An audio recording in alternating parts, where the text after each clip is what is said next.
Mille Lacs Lake is the best smallmouth fishery in Minnesota, period. It is loaded with giants. I call it my home pond. I've been fishing this lake for about 10 years and guiding on it for about 4. But I grew up fishing it for walleye, and over the years it just morphed into smallmouth, and that's basically all I chase now. I have a great time taking clients out on the water. We have a good time, and this place has a lot to offer as far as giant smallmouth go. If you guys are looking to book a trip, look me up, DM me on my social medias, and let's get you on the water. Bro, that was awesome. Look at that thing. Oh my god. Dude, that was badass too.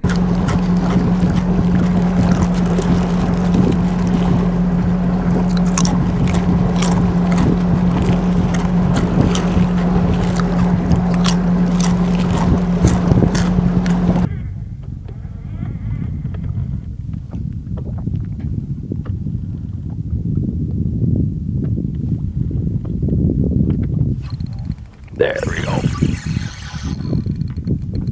Oh, he feels like the right one. He might be hooked really weird. I can't even move this thing. There we go. I had to watch my clients fish this spot like 4 times and not catch anything, and I swear to God they were doing something wrong. Oh. Please don't bust this one off. I want to see this one.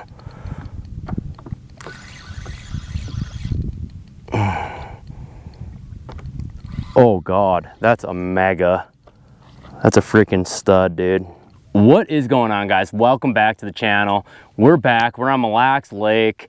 No More Secrets, October edition, and today it is actually end of September. We're on the very end of this warm front. We got a couple more days left of it. It's like, I think it's what, September 27th today? So we got October coming up real soon, and I figured we'd drop this video just so you guys can be prepped and ready to rip for this next month. I've been battling the flu the past couple days, and today was my first day back on the water in 3 days. But for me personally, from September to October, I'm like out here almost every single day. So it was kind of hard to take those couple days off and get a little bit of rest, but we're back. We ran a guide trip with Brad today. We came up a little short. We busted off a couple fish. So I finished up our 20-pound bag with that being said. So that was pretty fun. I caught a couple 5-pounders, but you know, really weird, unseasonably warm year. So I'm assuming, I'm assuming or I'm guessing that the weather is gonna hopefully drop. Like the temps are definitely gonna drop. It's just how fast. We don't want them to crash though. That's the worst thing that could possibly happen. So last year, for example, we had a wicked cold front come in, and it really plummeted our water temps fast. And then after that, we had a ton of warm weather come in, but it was too late because the fish's metabolism had already adapted to what the water temps actually were. So it was a little bit too little too late. I'm praying to God that don't happen this year, but whatever. We'll just give them whatever they give us. So I'm gonna start off with some baits. First though, man, the bite has been pretty freaking good for the end of September. We've been basically averaging between 20 and 25 pounds every time we've came out here, you know, between a dozen bites, you know, 8 to a dozen bites a day, if not probably a few more than that actually, if you count the littler ones. But usually we're catching anywhere from 8 to a dozen fish that are over 4 pounds, so it's pretty good. I do plan on maybe doing a couple more trips in October, but I'm not going to book any quite yet just because I want to make sure that the weather's right for it. But let's jump into the baits. So October, cold weather, cold water. How do I like to fish these fish? I can tell you guys one thing. When the water gets so cold like this, the bait selection really narrows down. So I only got a few for you guys today.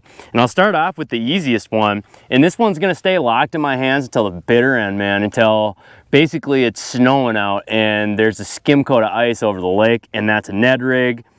A 3/16 ounce perfect Ned with a Z-Man TRD, a big one on it too, not a little one. We got the big TRD on it, and I am throwing a Daiwa Tatula 7-foot medium action rod, 10-pound test braid, 10-pound test leader. And guys, it's pretty much, I'm gonna use 10-pound test braid to 10-pound test leader for every single one of these setups, except for this guy.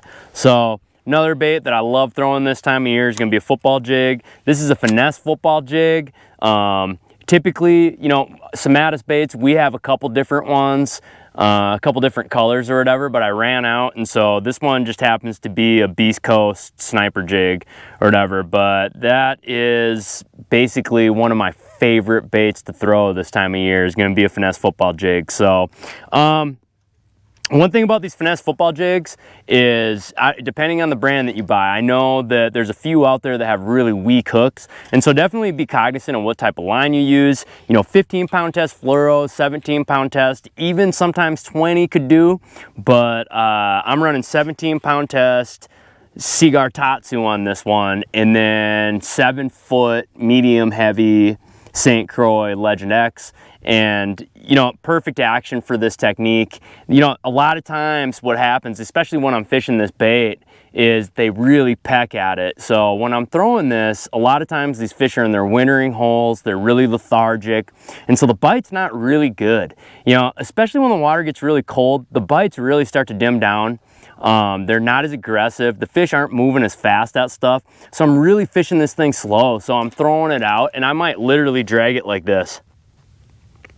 Just like that, barely even moving it, and that's what's going to get me a lot of bites. I'll line watch this oftentimes, but big thing to know about it, whenever you're using these smaller Finesse football jigs, is setting the hook. You don't want to swing super hard. This is a tiny hook. It's not a big heavy duty hook, so you don't want to swing super hard. I literally just get tight on the rod and reel down on it, and so that's probably the most effective way to set the hook and not miss a bunch of fish. Next, we got metal. I typically only mess with this when the water temps get below 50 degrees, but you know, every now and then I'll chuck one on one just to see if they'll eat it, and sometimes they do, sometimes they don't. But this is a Megabass Dyna Response blade bait. I don't know what color this is, but it's a 3/8 ounce, and then same thing, 10-pound braid to a 10-pound test leader, 7-foot 3 medium fast action rod. Perfect for this application. And then the way that I like to fish it, guys, is when I throw it out, basically when it hits bottom, I'm just barely moving my rod up and down. So I might go like this, and all that's going to do is it's going to vibrate, drop, vibrate, drop, and that's all you need. I've even had some fish bite where I'll literally go like this with it. So I'll pick it up by the tail, let it back down, pick it up by the tail, let it back down, and that will get them to eat it too. I was telling a buddy of mine that I'm pretty confident that at least a third of the fish that I catch with that blade bait I snag, especially when you get going on the rip really, really hard. Remember why you're using this bait, guys. You're using it because the water's really cold. The fish are not super active, and so you don't want to rip this thing. You're not going to get the type of reaction strike of which you're thinking you're going to get, especially if the water was a little bit warmer.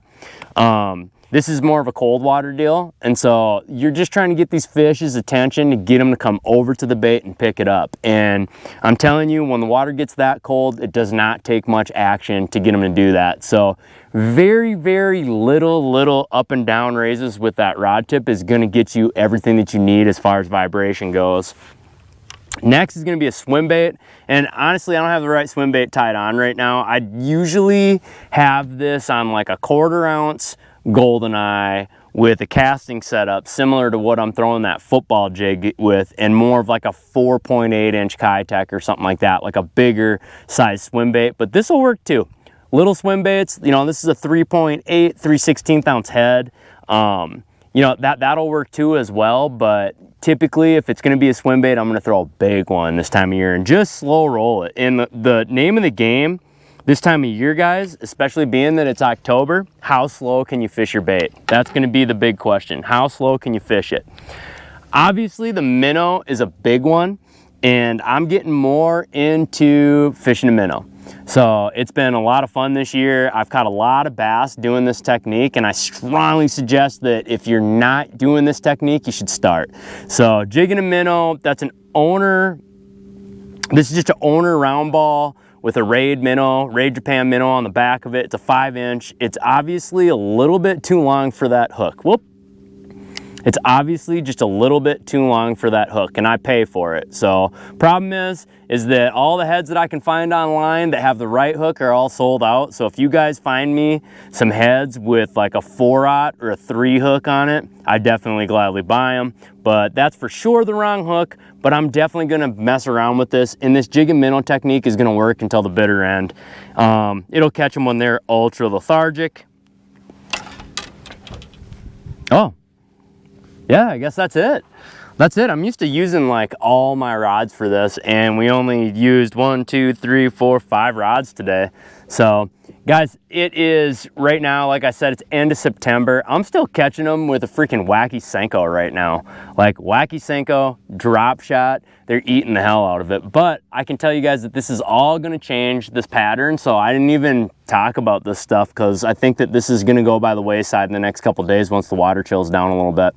So with that being said, guys, I have basically everything that you guys have seen. So this rod and reel, this rod and reel, all the rods and reels that you guys see on my deck that I've been using all summer are for sale. So the graph up here, that graph, my Lowrance, everything is for sale. So definitely hit me up. I have Daiwa Tatula spinning rods, Daiwa Tatula casting. Oh, sorry. I have Daiwa Tatula casting reels, Daiwa Tatula spinning reels. That's basically what I've used throughout my whole career is Daiwa. So I got a couple Fuegos, a couple Daiwa Tatula CTs. I got some price point stuff and a little bit bougier stuff too. And I do have like a 2017 or 2016 Daiwa Exist that I'm selling for the deal too. So all that stuff is going to be listed. If you guys are interested in any of that stuff, shoot me a PM on Instagram or Facebook. Otherwise, guys, I'm going to get back to fishing and cracking a couple big ones and enjoy this beautiful weather. But until next time, guys, you know where you'll find me, on the water.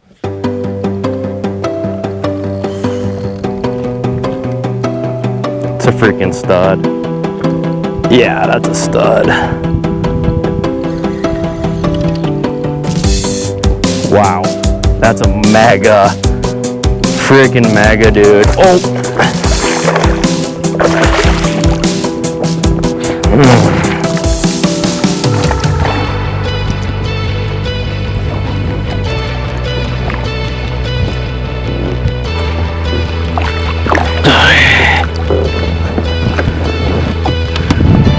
Check that thing out, guys.